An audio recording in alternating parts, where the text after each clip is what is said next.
So, ma'am, as you said, it is expensive. So, does insurance cover this robotic surgeries? Once I'll actually take this into two ways. Number one, yes, today insurance, after a lot of effort that we have made, and I can tell you, I personally made a lot of Thank effort you. because I started doing robotic surgery at a time when insurance company was to say, what robotic? We are not giving anything for 4 or 5 years I did. Today, as part of my position as the president for the association, as well as the many active FICCI members, we are actually talking with, I've had 2-3 meetings with robotic surgery stakeholders, the company heads, and trying to explain to them why women need it. Yes. And we are getting robotic surgery being given by insurance company. It's far in between. It is difficult. We have to explain to them why we are doing, but we are reaching somewhere. Okay. But the other way of what I wanted to put, and when you asked this question before, whether it's expensive. Many times we look expense as one-time expense, right? So most of you or most of the audience will look at today when I get out of hospital, what is my bill? Is it more than laparoscopy open? Whatever we are trying to see. But if you compare the long term, okay, for example, if you look at somebody who is say on a daily wage, right? If I work today, I earn, I don't pay. If you can come back to work within a week's time, or if you come back after 1 month, what loss did you make? Point one. If you needed no medication for your pain and you were good the next day, but you needed medication for 1 month, what difference did it make? You cannot measure the pain and the discomfort patient have. There's no measuring for that, right? Right? Yeah. So, but these are things patients can understand. Even if you were, say, as a woman not working, but you can be back home to your kids. Even if you say you did not get up and make the food that night, but by your presence sitting in the bed or in the sofa made all the difference, right? Definitely, yeah. Was it not worth it? Definitely it is. Right? Yeah. So I would suggest the audience or the people who are listening that keep your mind open. Don't just see a bill that is there. That also we have worked quite a lot. Insurance is covering. Every day we are trying to reduce the cost. Everything becomes less expensive. Today, just like I mentioned, the smartphone. Okay, if you buy iPhone, it's very expensive. But if you find something else, or I don't even know, Redmi or whatever, it is less expensive. It gives the same function. So we are going to have robots in the same all strategy. You choose what you want. So, how safe is robotics when compared to conventional methods? Any surgery is as safe as your surgeon. Let me just put it very bluntly there, right? So, robot is just a tool. Laparoscopy is just a tool. How I use the tool depends upon my knowledge of the pathology of the disease that I'm dealing with, my knowledge of the anatomy of what I'm going to deal with. So, any surgery is as safe as the surgeon, frankly speaking. And of course, the other infrastructure that's available in the hospital, like anesthesia or anything.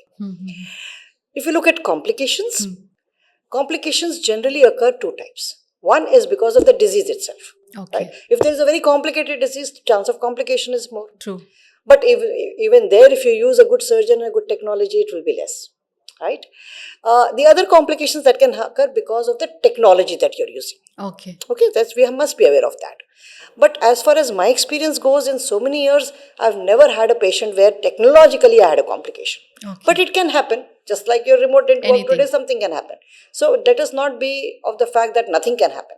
But surgery complications generally depends upon if the surgeon is well skilled, well trained, is working in a team. There is a team support because it's not a single man's or woman's job. We are always so building a good team to do your work is an excellent job. So I think as surgeons, we have to slowly develop a team which we have confidence, which can help me because I have just two hands and one brain. Sometimes the other brain also helps me during surgery. My assistant can tell me, ma'am, this looks like, shall we try this? So, what kind of training will you give? Yes, so I think this is very important.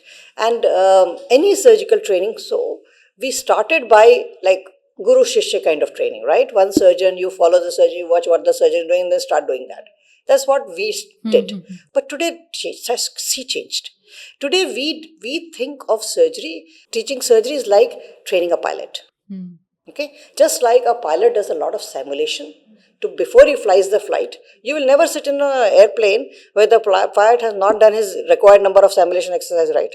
Because it's not safe. Yeah. So today the teaching has changed, and robotic plays a very important role. Why? Because this technology can be done in a virtual reality situation.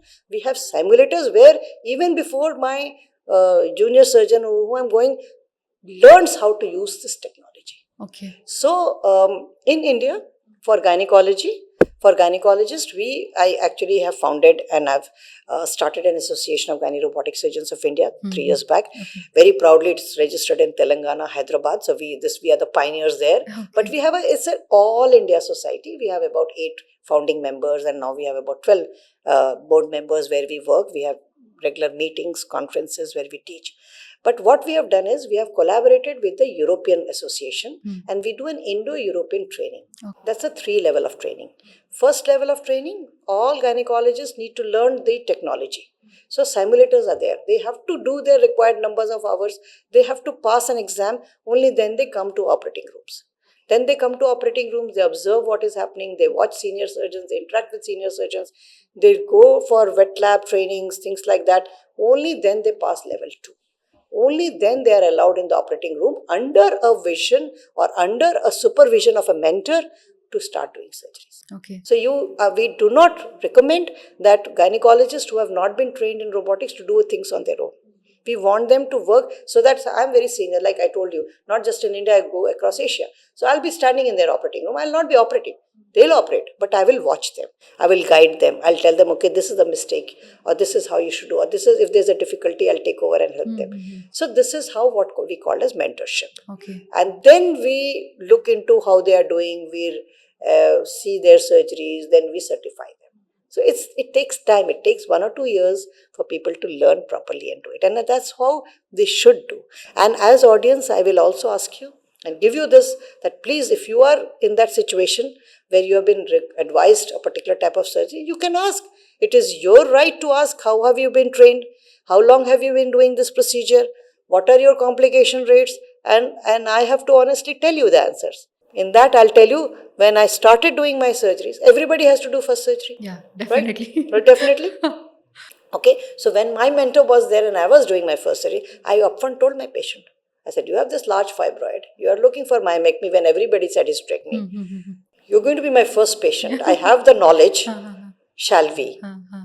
Open, Yeah, right? that should and be that, very open. Yes, Yeah. should be, because the audience or the patient needs to know. And then you do best. So that's how I think we should be honest about it.